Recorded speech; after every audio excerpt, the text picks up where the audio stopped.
यथाग्नेर्दाहिका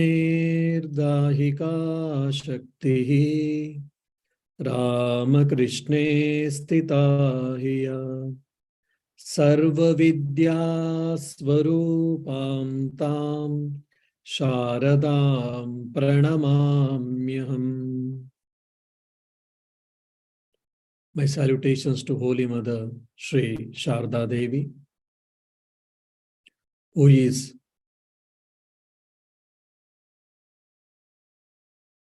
inseparable from Sri Ramakrishna, just like the fire and its burning power. She is the embodiment of all the wisdom.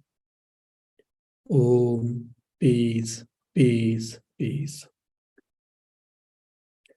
Dear devotees, for 2 weeks I was out of station. I had been to Germany for inaugural function, and there had for a talk and helping in puja celebrations and chantings, etc. Then afterwards, I had been to Switzerland. There, Zurich, we had 2 days retreat for devotees. So hence I couldn't take classes for 2 weeks. So today we are trying to discuss again on Prakrutim Paramam Stotra, hymn on Holy Mother Sri Sharda Devi. We have come to the end of the hymn, no doubt. So we were discussing about the divine grace, infinite divine grace of Holy Mother Sri Sharda Devi. When we read the prophet's life, the incarnation's life, we can come across many incidents where the people, sinner and saints, good people and wicked people, they have got the grace of the divine alike. For an example, in the life of Buddha, Angulimala was known for his cruelty. Hundreds of people probably he might have slain, killed, but still he got the grace of or the love of the Lord Buddha. Similarly, in the life of Jesus Christ, we can see a lady who was known, probably she was a not of good character, good conduct, but still she got the grace of the Jesus Christ. So similarly, we can see in the life of Holy Mother and also in the life of Sri Ramakrishna. But many a time, in Sri Ramakrishna's case, it was always like he was a goldsmith. He used to test, he used to check whether a devotee, an aspirant, is right, is genuine, and he used to make several tests, and then he used to accept. Whereas in the life of Holy Mother, we don't see much actually. Whoever comes, either saint or sinner, she is to accept all of them. Whoever has studied Holy Mother Sri Sharda Devi's life in detail will be able to understand. That's why, Swanke Gruhitva Yadidam Vichitram. Our infinite grace indeed is a real wonder. So many people of misconduct and bad character, impure character, even such people had received the grace of Holy Mother Sri Sharda Devi. So when someone asked regarding this, Holy Mother says beautifully, she makes a statement. Look, when mother is carrying a child, then a child urinates. So the mother's clothes get wet from the urination, from the child's urination. By that, because of that, does mother gets angry on the child? No. Even probably without caring for her, changing the dress, she takes care of the baby, she takes care of the child by changing the clothes and whatever the necessities to be done for the child, she does. Afterwards, when she gets the time, she may change the cloth. And sometimes she may retain with the same cloth for some hours even. So similarly, because my children are soiled with a taint of worldliness or with a taint of wrong character, can I leave them? No. I will take them, I will clean them, and I will offer to the Lord. So this was the utterances made by Holy Mother Sri Sharda Devi. What a universal mindset. What a gracious she was. And she embraced everyone. That's what we can understand. And after this, we are going to the next para. Prasida matar vinayena yache nityam bhavasnehavati suteshu premaika bindum chiradagda chitte vishincha chittam kurunas sushantam. This is one of the beautiful verse actually. My Gurudev often used to quote this verse, and this verse was very fond of him, and used to remember time and again. Why? Prasida mataha vinayena yache. Oh, my dear Mata means mother. Oh, dear mother. Humbly, vinayena yache. Humbly, we are praying for you. Why? Prasida. Be gracious on us. Nityam bhava snehavati suteshu. Be gracious daily, not one time or one day, not for one moment, every day. Snehavati suteshu. Snehavati, you are embodiment of love. So please shower your love, shower your grace on suteshu, on your children. Nityam, eternally, every day, every moment. And how that grace can be poured, showered? Premaika bindum chiradagda chitte. Chira, always, dagda, burned, chitta. My mind is burnt from difficulties, from sorrow, miseries, and problems, all this. Then how can I get rid of it? Premaika bindum, eka bindum prema. Just by one drop. The drop is what? From prema, your love. That is immortal, amruta bindu it is. Vishincha chittam kurunas sushantam. That is enough. That will give a lot of peace, lot of solace for my mind, and my mind becomes calm, quiet, serene, and joy, whatnot. So I humbly, with all my heart and soul, with humbleness, I pray, please be gracious on your son. And because they have been experienced countless worries, and they will be soothed and bathed in eternal peace just if you sprinkle your immortal love. What a beautiful idea. So her mother's grace, mother's love, infinite love is enough. By that, what happens? We will be, what do you say? We will be saved actually.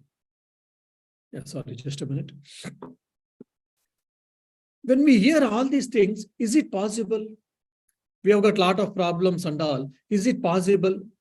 Yes, it is possible. When we hear the saints' life, when we hear the many devotees' life, spiritual aspirants' life, we can understand.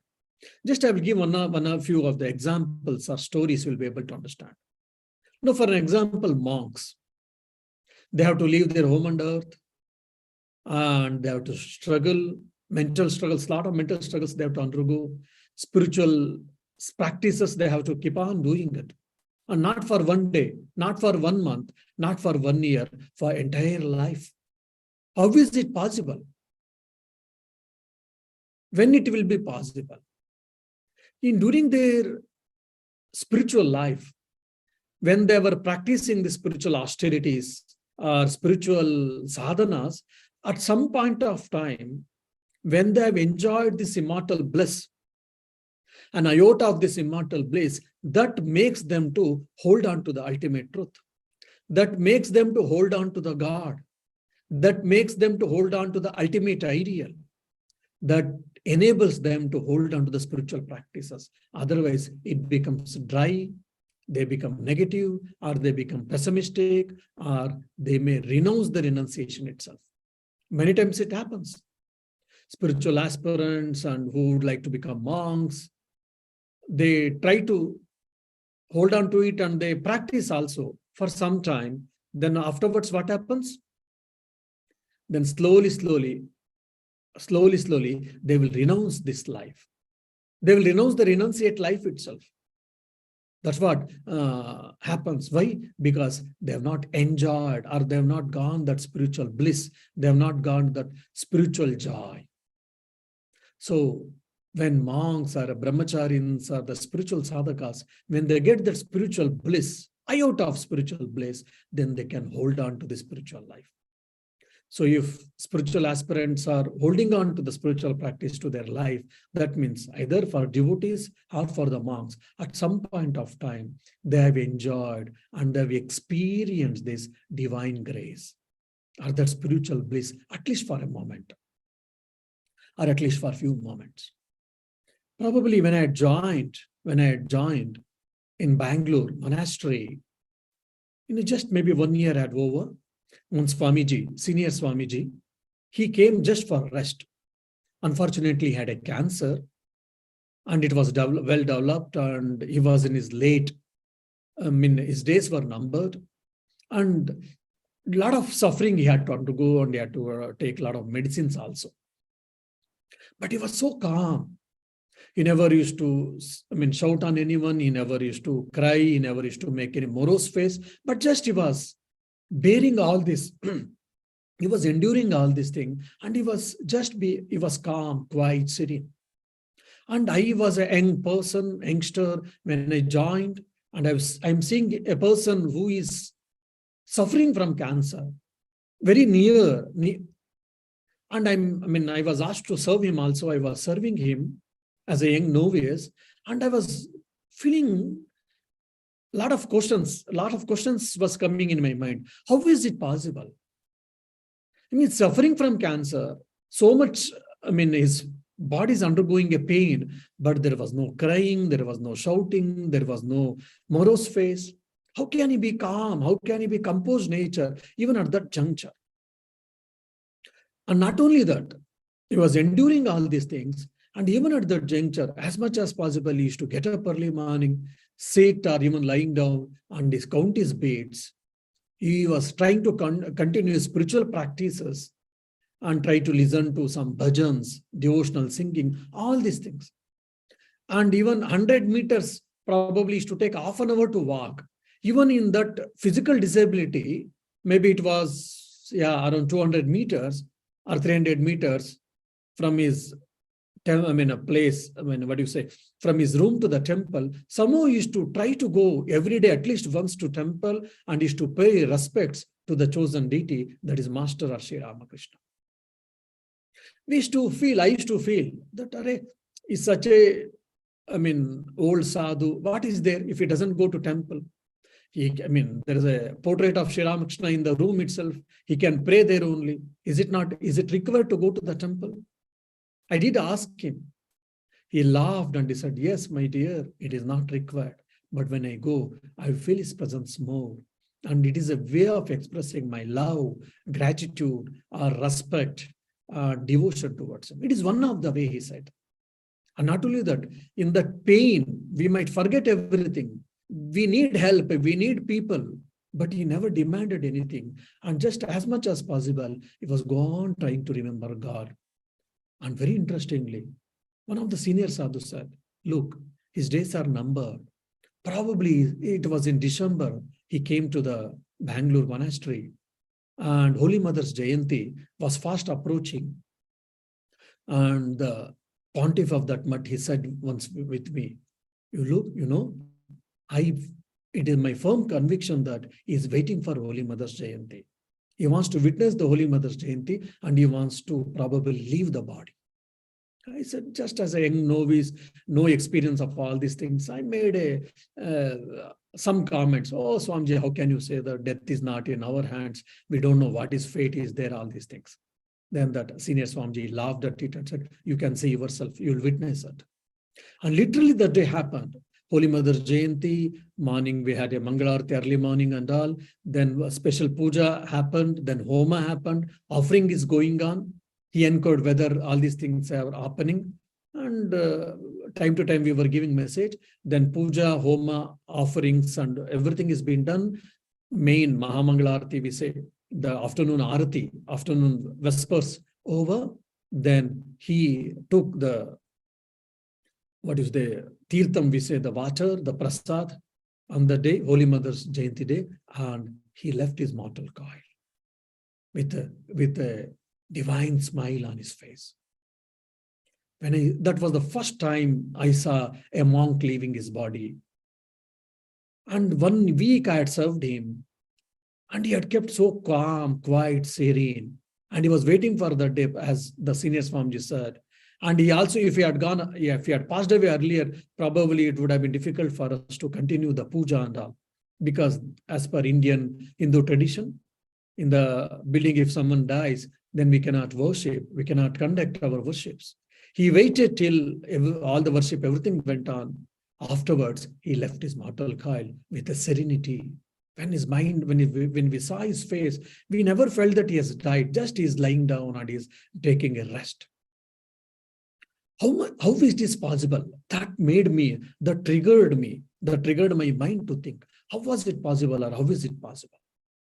When I started thinking and when I started discussing with the senior monks, they said, see, we sadhus, we monks, at some point of time, we have experienced the devotion, that the grace of divine grace, the Guru's grace. That's the reason we'll be able to hang on to the spiritual life. We'll be able to continue and pursue our spiritual life in the midst of difficulties, in the midst of troubles, in the midst of tribulations and whatnot. So we could see very clearly. So premaika bindum chiradagda chitte. Probably his body was suffering too much, no doubt, because of the cancer, but he was enjoying that eternal peace because of the infinite grace of Holy Mother, infinite grace of Sri Ramakrishna, or his Guru's grace. So at some point of time, he might have experienced the divine joy. That enabled his mind to bear all this pain and to leave his mortal coil with peace. And Matar Vinayena Yache, we have to be humble enough. If we are arrogant, if we are egoistic, then definitely we don't get the divine grace. We don't get the grace of God. Then does it mean, is it conditional? No, it is not conditional. But even if we get the grace of God, we will not be able to receive it. We can't make use of it. That's why there should be humbleness. That's why Vinayena. And with this humbleness, if we can pray, if we can ask the God, definitely God bestows his or her blessings on all of us. Even for an example, with our elders, when we approach with that humbleness, with that humility, we approach, definitely they'll be happy and they will consider our prayer or our request. And even if we have done some mistakes, definitely it is pardoned actually. This is seen in most of our case. And when our mind is troubled by a lot of troubles, lot of difficulties, we need divine grace, isn't it? So one more devotee's story, whoever read Holy Mother's life, you'll be able to remember, I think probably. His name was Nafar Chandra. He was a rich man and his residence was in Koilpara. Koilpara is a small village in the West Bengal, which was near to the Jairambati, which was the birthplace of Holy Mother Sharda Devi. Once this Nafar Chandra came to Calcutta, to Udbodhan, the building where Holy Mother used to live. And this Nafar Chandra came and he approached Swami Shardananji and said, Swamiji, I would like to see Holy Mother now itself immediately. That was afternoon, mid-afternoon. So lunch was over and that was the time generally Holy Mother used to relax and rest for some time. Generally, it was not encouraged anyone to go and disturb her at that time. But this time this Nafar Chandra is pressing Swami Shardanji, I would like to go and see her immediately. And Shardanji asked why, but he is not ready to reveal why. So respecting his privacy and respecting his prayer, then Swami Shardanji asked one brahmachari by name Varda Maharaj, can you go and look if Mother is ready to receive the devotees or the visitors? Then Varda Maharaj went and approached Holy Mother Sharda Devi. Holy Mother said, yes, please send the devotee. Ask him to come upstairs. Then it was conveyed to Nafarchandra, and he was very happy. He went and he held the Holy Mother Sharda Devi's feet and he started crying. He started weeping. Holy Mother consoled him and said, "My dear, what happened?" Nafarchandra said, "Because of the influenza. Now we have got all medicines, but in those days it was not. Most of the people used to die. So because of the influenza, I lost 4 grandchildren." Imagine, he lost 4 grandchildren. So he was panicked and he was grief-stricken. So tears were rolling down on his cheeks. "My dear mother, because of the influenza, 4 grandchildren I lost. And 2 more are there left out. One boy and the other is one boy and the girl. And I am fearing whether they may also die because of this influenza.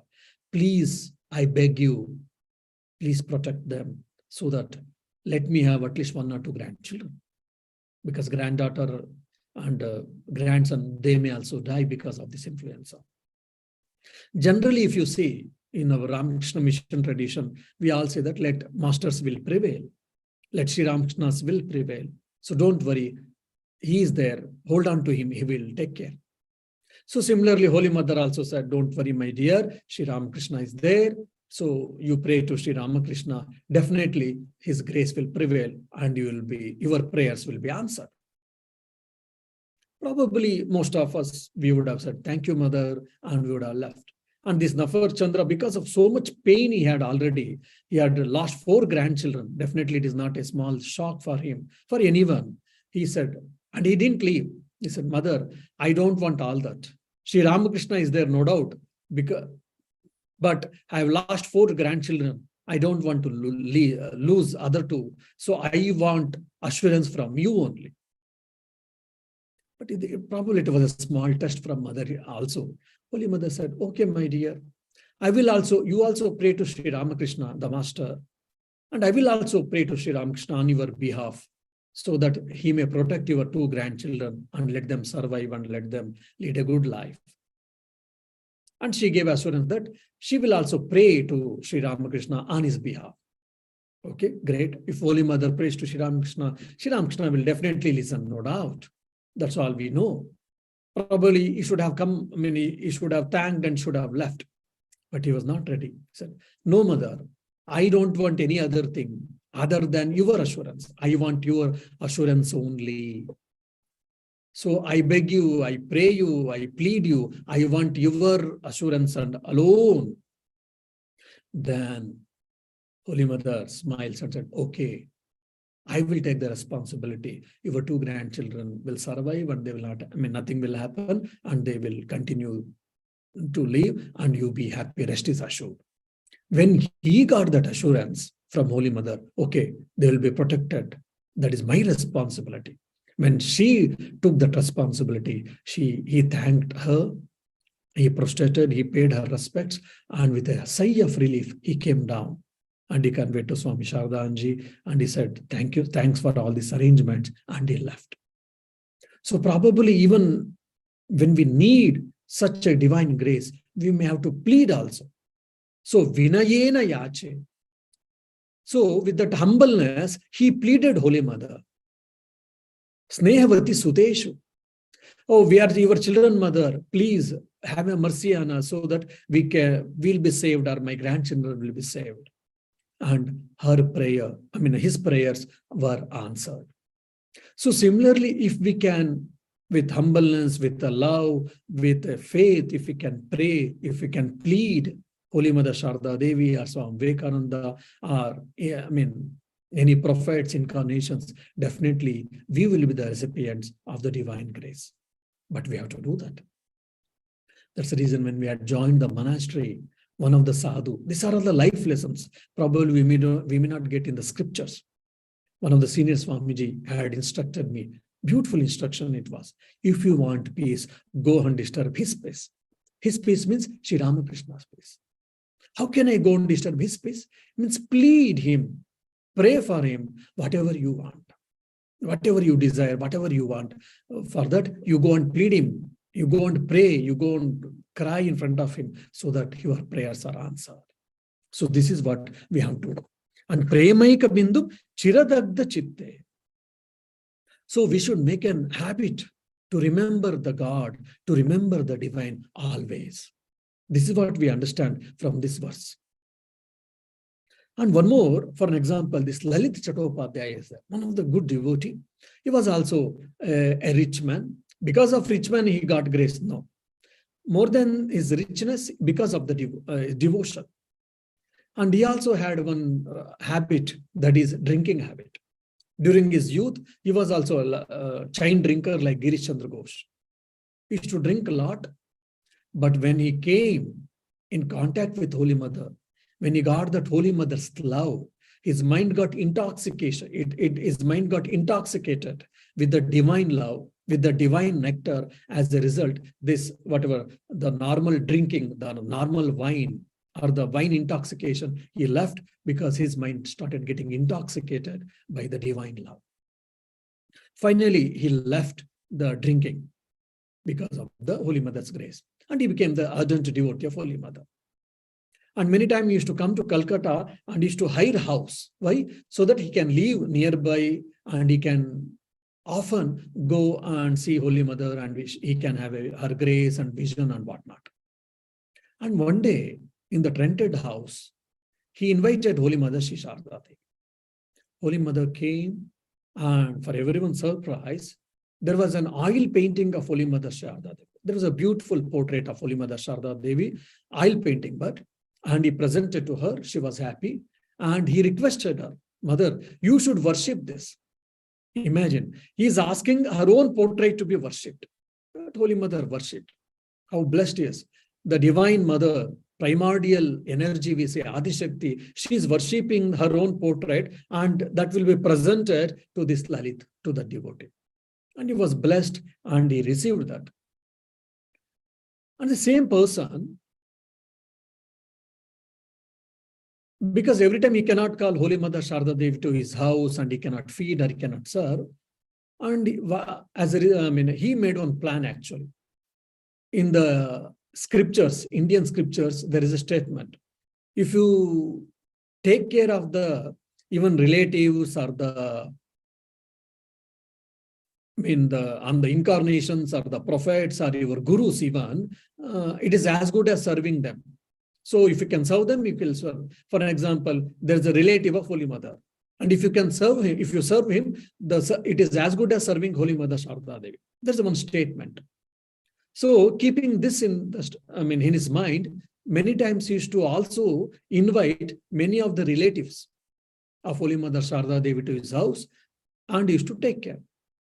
And one Manmata. Manmata was actually a relative of Holy Mother, but he was a short-tempered fellow.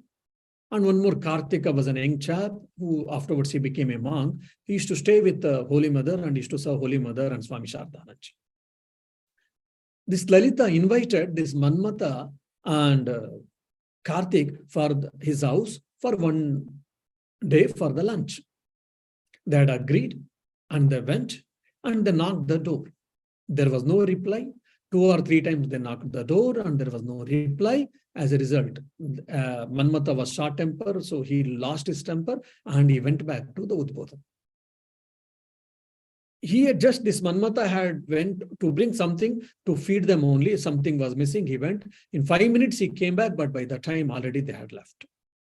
Now, this Lalit was in fix. He came to Udbodhan and he narrated the whole incident to the Holy Mother Sharda Devi, and he knew that Manmata is short-tempered, he cannot handle him. So he went and pleaded Holy Mother Sharda Devi. Holy Mother also, see, this is a divine mother, but practical problems, worldly problems are there always for everyone. We can understand from this statement, from this incident. When Holy Mother heard everything and she felt sorry for this, and Holy Mother said, look, this Manmata is a short-tempered fellow. Even he doesn't listen to me also. Though he's my relative and all fine, but he doesn't listen to me also. Then she calls this Kartika young chap and said, hey, you fool, Manmata is a short-tempered, you know him. You could have at least made him to stay for some time and you could have waited for him. So Lalit went to bring some things only, but why did you come away? See, now he's worried actually. And he's also thinking, because my relative, that is Manmata, has come, so that can bring bad omen for him, and he may lose his spirituality or whatever as a belief. Then Karthik also felt sorry, but he can also not convince Manmata. Then what to do? Then Holy Mother Sharda Devi called Swami Shardananji back and said, look, she explained the whole incident and said, somehow you can convince Manmata. So you try to convince Manmata.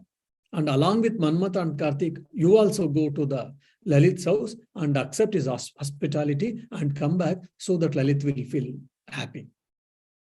She's a monk and is the general secretary of the Ramakrishna Mutt and Mission, is the direct disciple of Sri Ramakrishna, all that.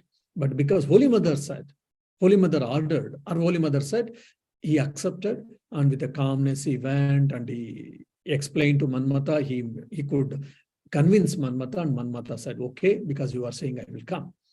And all the three, they went and they had a food and they came back. And Lalit was relieved. And afterwards he came and he expressed tons of thanks and tons of thanks to Holy Mother Sharda Devi that he's relieved because of your intervention. This, when we hear these incidents, it looks very small incidents. And it's like very worldly, day-to-day our problems. We experience such type of things, many things actually. But if you see here, Holy Mother's concern for the devotee, because he came and he narrated and he pleaded. So out of the way, Holy Mother went and he also requested Swami Shardananji to help this Lalit so that his faith is not disturbed and he will not be worried. And the same Lalit and some of the relatives, some of the Holy Mother's relatives, because they knew that Lalit will feel happy to serve all of them because they are relatives of Holy Mother Sharda Devi, they took the advantage once and they approached Lalit and said, look, there is a circus has come in the Calcutta. So will you purchase tickets for us so that we can come and we would like to enjoy? Lalit was very happy because most of them are relatives of Holy Mother Sharda Devi. By serving them, he feels that he is serving Holy Mother Sharda Devi herself. So he was very happy. He agreed. They were all very happy. Now they can go to circus and they can watch it. And the money, the financial thing will be taken care by this rich man, Lalit. But Lalit put one condition. I will take any number of you people. You come 3 or 5 or 10, fine. I'm ready to sponsor. But the condition is somehow you should go and plead Holy Mother. You should convince Holy Mother. Holy Mother should also come. Generally, Holy Mother never used to like all these things. But these people were in fix. They knew that Holy Mother doesn't come. But somehow all of them, they went and they pleaded, Mother, you don't like all these things, but for our sake, you should come. So if you come, if you agree, then we can also go to circus and we can see. So you should agree. Holy Mother, just because to satisfy all these people's needs, out of the way, again, she went and she said, okay. But now Swami Shardanji had to agree. That was conveyed to Lalit. Lalit went and approached to Swami Shardanji that Mother has agreed and the others are agreed. So I would like to take Mother to the circus. Swami Shardanji said, nothing doing, no. Because there are thousands of people will be there. Holy Mother is shyful in nature. And that too, it is a December. It is a cold season, winter season. And Mother has got a rheumatism and she can't bear the cold. And more than that, that will be evening, late evening. And by the time she comes, it will be late night. It can be night also. So I can't put Mother into the difficulties. Nothing doing. If you want, you can take them. Otherwise, nothing doing. And Lalit was in the fix. And again, he pleaded so much, Swami Shardanji. Shardanji finally agreed with one condition, that in no way Holy Mother should get any discomfort. She should not feel any discomfort. She should not have any problem there. Lalit said, yes, definitely I will do it, no problem. And one horse carriage was arranged for Holy Mother. Holy Mother and 1 or 2 people sat in that, and others, I think they went in carriage or they went by walk. All of them, they went to the circus. It was late evening, it started, and it was winter, quite cold, and it was in the open field also to larger extent. And in that cold, Holy Mother was but feeling uneasiness, but still she bore everything and she watched. And now In those olden days, there were no lights or were just kerosene lights or a small, just few electricity had entered and very dim lights were there here and there. Now, circus is over thousands of people. Holy Mother is very bashful in nature. She's covering herself and she's probably feeling uneasy also because of the cold and rheumatism. And she has got a lot of knee pain and she's unable to keep even few steps. Then somehow she's standing in one side, side and in the middle place and waiting for the horse carriage. Unfortunately, because of the mad rush and on whatever so, Lalit is trying his best, he is unable to get even one horse carriage or any other transportation system. He tried, he couldn't. And all other relatives are disappeared. They are probably enjoying in circus and they have gone somewhere. So one attendant, Golapma, was there with Mother Sharda Devi, and that lady attendant is getting annoyed and angry also on this Lalit. But Holy Mother knew all these things and she's feeling a lot of problems, physical discomforts, but still she's enduring all these things. Then nearby one small place is there. There we may get horse carriage, but we have to walk for half an hour. There is no other place. There is no other way. Now, Holy Mother even cannot keep 4 or 5 steps because of her knee pain so much, but now she has to walk for half kilometer. Then there was no other way. Then he came and he said, this is what the condition. I beg you a pardon. I plead you that you have to walk for half a kilometer, half an hour. Holy Mother understood. Literally, she limped actually. Even she couldn't walk because of her knee pain and other things because of the cold. And Holy Mother never used to wear slippers also, sandals also. She had to limp basically. So she limped for half an hour and finally God's grace that they got one horse carriage and they came to Udbodhan. By this time, Swami Shardanji was really worried about Holy Mother's thing. And Holy Mother knew that Swami Shardanji will not leave this, will not spare Lalit, the devotee. And Lalit was also really worried, was also worried what Shardanji will tell. And more than that, he was also feeling very bad that Holy Mother had to, suffer because of this cold and because of my immaturity. Then they went. Holy Mother couldn't face Swami Shardanji also. Just she went to the upstairs. And that day, Swami Shardanji is very, cool person actually. In even Swami Vivekananda used to say that he has got a fish blood. Swami Shardanji's blood is fish blood. Means it never gets boiled. Means he never gets angry generally. He was known for his cool mind actually. But that day, because of all these things, he came and somehow, he was very angry and he roared like a tiger. He scolded left and right. I told you, you should not take Holy Mother Sharda Devi. She will get unnecessary problems and all. You guys never listen to me because of your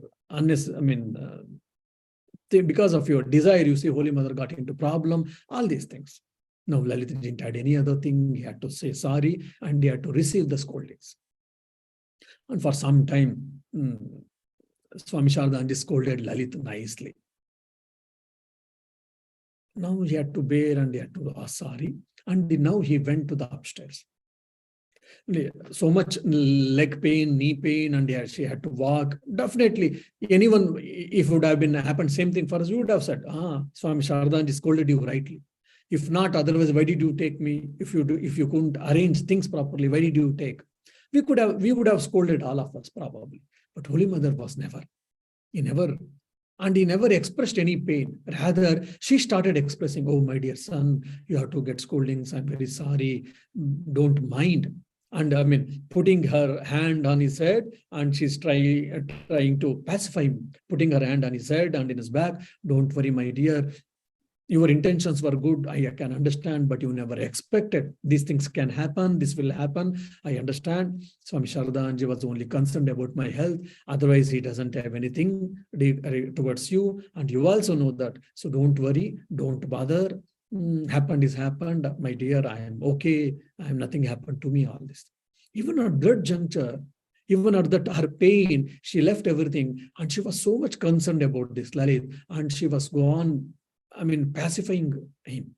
And this fellow, you see, how blessed. Holy Mother, Adi Shakti, Universal Mother herself, she's stretching his body, she is massaging his back, and she's pressing his head. And how, I mean, blessed he is. Even Swami Shardanji, one of the direct disciple, he himself, to do physical service of Holy Mother, he had to wait for many years. Only at the frag end of her life, only he could get that. But this devotee, he got so much opportunities to serve Holy Mother. And he was not bothered. That's okay, Mother, I understand that there was some mistake from me. I did a mistake. Maharaj scolded. I don't mind, so no problem. But I was able to serve you and your relatives. I am very happy. But I'm very feeling sorry that because of me or because of my shortcomings or I couldn't arrange things, you struggled. And his mind was in joy that he could serve Mother in his own humble way. So, premaika bindum chiradagda chitte. When the divine grace falls upon us, we may have to face a lot of struggles. We may have to face a lot of difficulties, but still our mind will be calm and it doesn't crave for anything. Why? Because even a single drop is enough. That is Amrita Bindu. It is the immortal nectar. When we eat chocolates, when we eat ice creams, and when our small desires are fulfilled, generally our mind craves for higher things, highest things. But when we get this divine grace, when we are the recipient of this divine bliss, immortal bliss, the nectar, the divine nectar, our mind gets completely absorbed in that. It gets calmer, it gets serene, it gets happy, and it doesn't seek anything else. Why? Because it has got the best nectar. What is divine nectar? Immortal. It is the nature of immortality. So like this, there are so many people who have got that divine nectar of Holy Mother Sharda Devi. They don't seek anything else. Even Nagamahashay, one of the greatest devotee, he was the recipient of the divine grace. Probably they had to face a lot of struggles, physical struggles, but it never minded them. Why? Because they were the recipient of that divine grace. Then Vishincha Chittam Kuruna Sushantam. Even if only one just sprinkle of a drop of your immortal love, if you get, what happens? Our mind will be bathed in eternal peace. So we should crave for this immortal nectar, the immortal divine nectar. May Holy Mother bless all of us. This primordial, universal Mother, primordial energy, bless all of us with this divine immortal nectar so that our mind will be calm, quiet, and serene. Now, the last stanza is the Pranama mantra. That is the prayer of salutations. Jananim Sharadam Devim. Devim, goddesses, Adi Shakti, primordial energy. Janani, you are the universal Mother, Sharada. Sharada is the goddesses of learning, goddesses of wisdom. Then Ramakrishnam Jagadgurum. And who is Ramakrishna? He is Jagat Guru. He is the world leader. How he is called world leader? What is the meaning of this world leader? There's an interesting, explanation of this world leader. Because all the incarnations, all the prophets are considered as world leaders. There's only one world or one earth. How can be there so many infinite world leaders? Is it not a contradictory? No. World leaders means what should we understand? A person, he may belong to any country, any religion, any sect, any nationality, or any faith. But if he wishes to progress in spiritual life, if he wishes to experience the divine, experience the God, then if a person is capable of guiding him, such person is called Jagat Guru. So whoever, either you are Hindu or a Muslim or a Christian or a Sikh or whatever, or even atheist maybe, if you want to experience the divine, if you want to realize the divine, then by following Sri Ramakrishna's teachings, by following Sri Ramakrishna, one can reach the ultimate truth. One can experience the ultimate truth. That is what the meaning of the Jagat Guru. So Ramakrishnam Jagat Guru. Pada Padme Tayo Shritva. I shall take refuge under your feet. Means in the feet of Sri Ramakrishna, in the feet of Holy Mother Sharda Devi, Pranamami Muhurmuhu. My salutations to you time and again, not once, not twice, not thrice, infinite times, time and again, my pranams, my salutations, so that my life will be blessed. So this concludes the discussion on the hymn Holy Mother Sharda Devi, written by Swami Abhedananji, Prakrutim Paramam.